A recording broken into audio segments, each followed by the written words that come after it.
you're set for 10 minutes, okay? You ready to go? Yep, ready? Take it away. Thanks for doing it.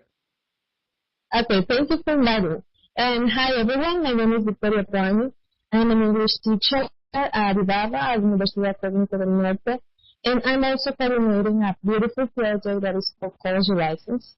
So this experience that I'm going to share with you, it's about one of the things we have done with this group of students, using Reader's Theater to improve the reading and oral fluency in our classes.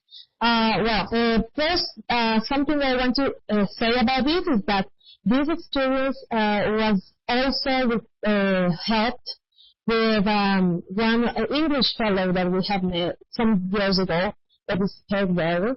She introduced us with this technique, and we use it a lot in classes. And I just want to share with you what is it about. Okay, so let's see.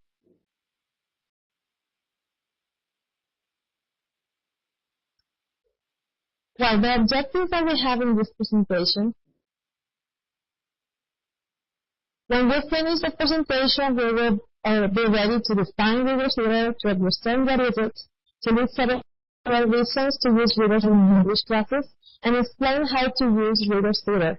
And also explain how Reader's Theater can increase reading oral fluency.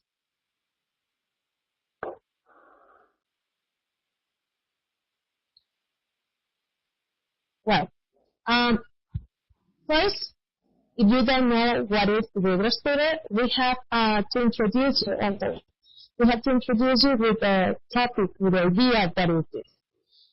First, it's a theater style.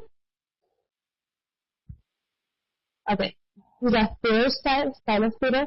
And here in this style, actors don't memorize their lines.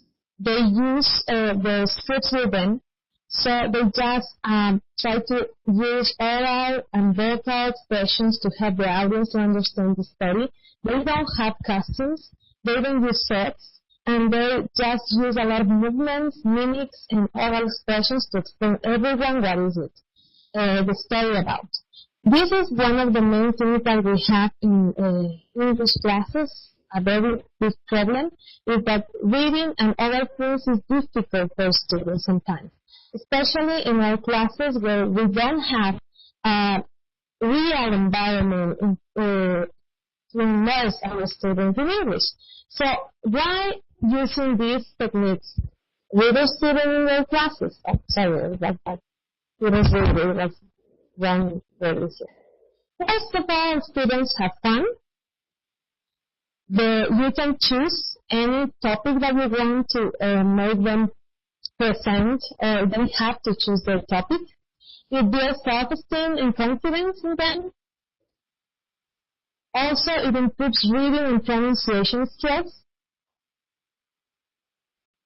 We also have that universal things are easily understood, regardless of culture. You can talk about and you can use any topic that you want, any universal topic that you want to see in your class.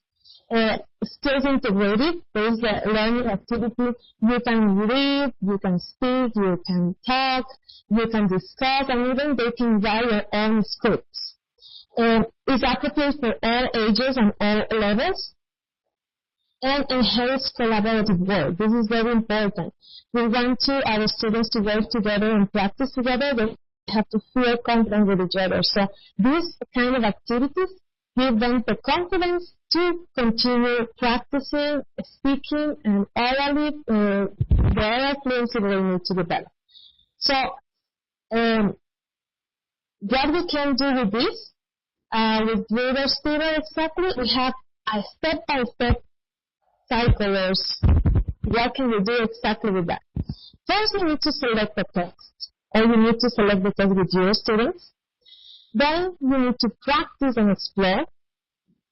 This is very important because you need to take vocabulary, work on pronunciation, the intonation, pausing, repeat the text that you choose, and you have opportunities to express contrasts with the text. So students can include their feelings in this activity. They can say what think about it, and they express clearly what they want to say. And then the way to perform. You can perform in front of a live audience, or you can in front of a virtual audience, or you can record. You can make a video about that. It depends on what you want to do with your students.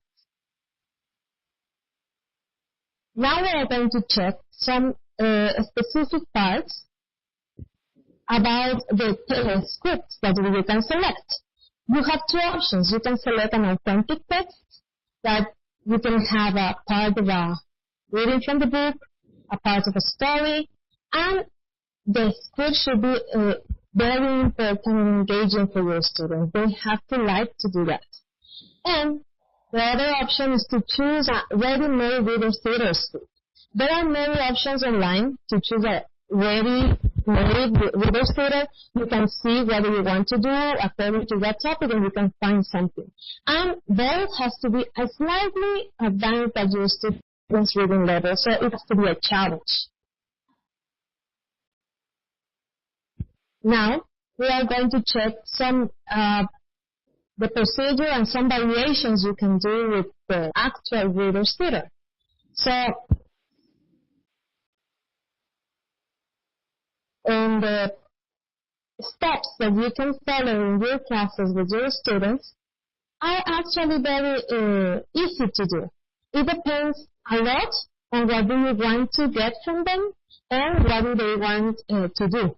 These are some pictures about the students practicing and rehearsing for reader's theater. Here are some links that you can check.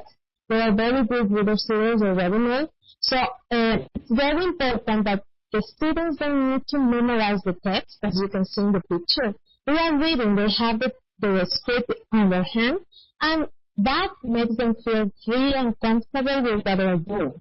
They don't feel stressed, they don't feel scared about speaking, and they can practice specifically reading, intonation, pronunciation. It's easy for them to do it that way.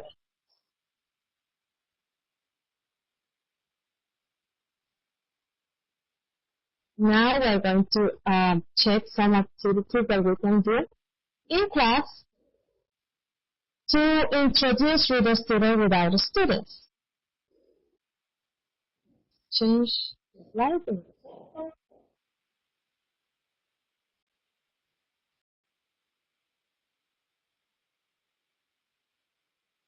Okay. Let's see, I have a problem with the slides. I can't change to the next one. But, well, actually, the next slide will help us to understand the variations. So, we have three options here. Choose part of the class content. We will talk about some specific content. You can choose a specific topic. I don't know, ecology or social science or anything that is important for you in your class. And you can, with that content, encourage your students to create their own script and help them to practice, have them do the pronunciation, and go to presentation. And the other part is that you can choose a text, a book, a story, what they like, what they want to represent. Help them, guide them with the script. They have to write their own script. And obviously help them with the pronunciation, the intonation, and make them practice. And the last one is when you choose a ready-made script, you go to internet and find a script, download it, make them practice, trying to get them engaged with the script, and practice and present that. So, it's fun. Reader's theater is fun and makes English and the class easy to go.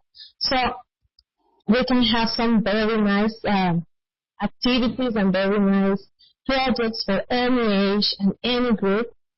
You have to check that the story is correct. The teacher role is choosing the story with the students, helping them to choose correct.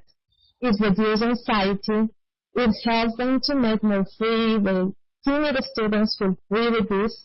Students can have imaginary stories and they can write great stories. And it's excellent for them to get a very high sense of confidence because they don't need to memorize, they are doing what they want, and they are choosing their own topics. So it's makes English meaningful for them because it raises their emotions. They feel free and they can express what they want. In my experience, it's better if you make them choose the topic that they want to do. If they want to talk about any specific activity, any specific situation, they can do it because it's fun and it's great. So in the next slide, I just have some links that you can find interesting to read about this topic. And I hope you enjoy and I hope you can use this activity in your classes. Great. One more? No? One more? Really? Well, really, I hope you enjoy these activities. This technique helped me a lot with the students, especially with the timid ones, with the ones that don't want to speak. They feel really happy doing this, and they enjoy a lot. The class gets very fun, and it's very easygoing. Great. Okay, thanks so much, Vicky, for doing that. I appreciate it. And Thank you so much, bro. I'll see you again in June, right? Yep.